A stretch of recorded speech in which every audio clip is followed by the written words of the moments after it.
علیہ وسلم تشریف لے ہی آئے تو میرے دل نے فیصلہ کیا کہ بغیر سچ کے کوئی چیز نجات نہ دے گی، اور میں نے سچ سچ عرض کرنے کی ٹھان ہی لی۔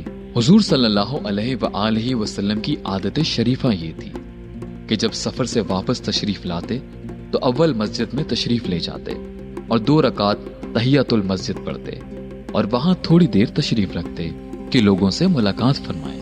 چنانچہ حسب معمول حضور اکرم صلی اللہ علیہ وآلہ وسلم تشریف فرما تھے اور منافق لوگ آ کر جھوٹے جھوٹے عذر کرتے اور قسمیں کھاتے رہے۔ حضور اکرم صلی اللہ علیہ وآلہ وسلم ان کے ظاہر حال کو قبول فرماتے رہے اور باطن کو اللہ کے سپرد فرماتے رہے کہ اتنے میں بھی حاضر ہوا اور سلام کیا۔ حضور صلی اللہ علیہ وآلہ وسلم نے ناراضگی کے انداز میں تبسم فرمایا اور اعراض فرمایا۔ میں نے عرض کیا، یا نبی اللہ، آپ نے اعراض فرمایا، میں خدا کی قسم نہ تو منافق ہوں نہ مجھے ایمان میں کچھ تردد ہے۔ ارشاد فرمایا کہ یہاں آ۔ میں قریب ہو کر بیٹھ گیا۔ حضور صلی اللہ علیہ وآلہ وسلم نے فرمایا، تجھے کس چیز نے روکا؟ کیا تو نے اونٹنیاں نہیں خرید رکھی تھی؟ میں نے عرض کیا، یا رسول اللہ، اگر میں کسی دنیا دار کے پاس اس وقت ہوتا تو مجھے یقین ہے کہ میں اس کے غصے سے معقول عذر کے ساتھ خلاصی پا لیتا کہ مجھے بات کرنے کا سلیقہ اللہ تعالیٰ نے عطا فرمایا ہے، لیکن آپ کے متعلق مجھے معلوم ہے کہ اگر آج جھوٹ سے آپ کو راضی کر لوں تو قریب ہے کہ اللہ جل جلالہ مجھ سے ناراض ہوں گے، اور آپ سے صاف صاف عرض کر دوں تو آپ کو غصہ آئے گا، لیکن قریب ہے کہ اللہ کی پاک ذات آپ کے عتاب کو زائل فرما دے گی۔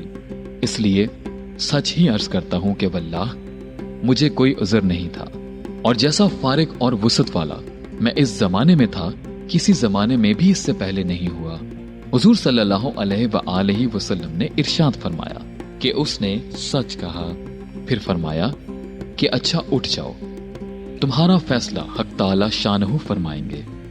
میں وہاں سے اٹھا تو میری قوم کے بہت سے لوگوں نے مجھے ملامت کی کہ تو نے اس سے پہلے کوئی گناہ نہیں کیا تھا، اگر تو کوئی عذر کر کے حضور صلی اللہ علیہ وآلہ وسلم سے استغفار کی درخواست کرتا تو حضور اکرم صلی اللہ علیہ وآلہ وسلم کا استغفار تیرے لیے کافی تھا۔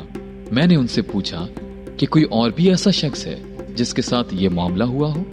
لوگوں نے بتلایا کہ 2 شخصوں کے ساتھ اور بھی یہی معاملہ ہوا کہ انہوں نے بھی یہی گفتگو کی جو تو نے کی، اور یہی جواب ان کو ملا جو تجھ کو ملا۔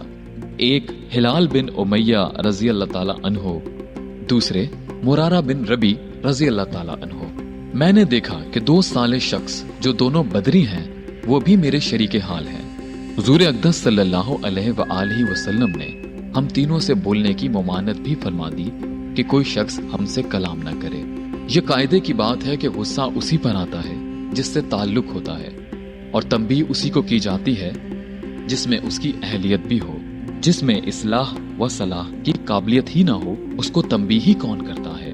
کعب رضی اللہ تعالیٰ عنہ کہتے ہیں کہ حضور صلی اللہ علیہ وآلہ وسلم کی ممانعت پر لوگوں نے ہم سے بولنا چھوڑ دیا اور ہم سے اجتناب کرنے لگے، اور گویا دنیا ہی بدل گئی، حتیٰ کہ زمین باوجود اپنی وسعت کے مجھے تنگ معلوم ہونے لگی، سارے لوگ اجنبی معلوم ہونے لگے، در و دیوار اوپرے بن گئے۔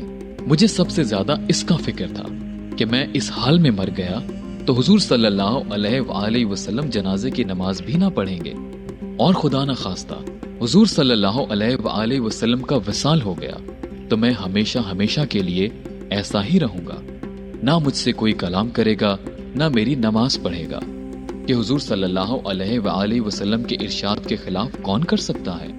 غرض ہم لوگوں نے 50 دن اسی حال میں گزارے۔ میرے دونوں ساتھی تو شروع ہی سے گھروں میں چھپ کر بیٹھ گئے تھے، میں سب میں قوی تھا، چلتا پھرتا، بازار میں جاتا، نماز میں شریک ہوتا، مگر مجھ سے بات کوئی نہ کرتا۔ حضور اکرم صلی اللہ علیہ وآلہ وسلم کی مجلس میں حاضر ہو کر سلام کرتا اور بہت غور سے خیال کرتا کہ حضور صلی اللہ علیہ وآلہ وسلم کے لب مبارک جواب کے لیے ہلے کیا نہیں۔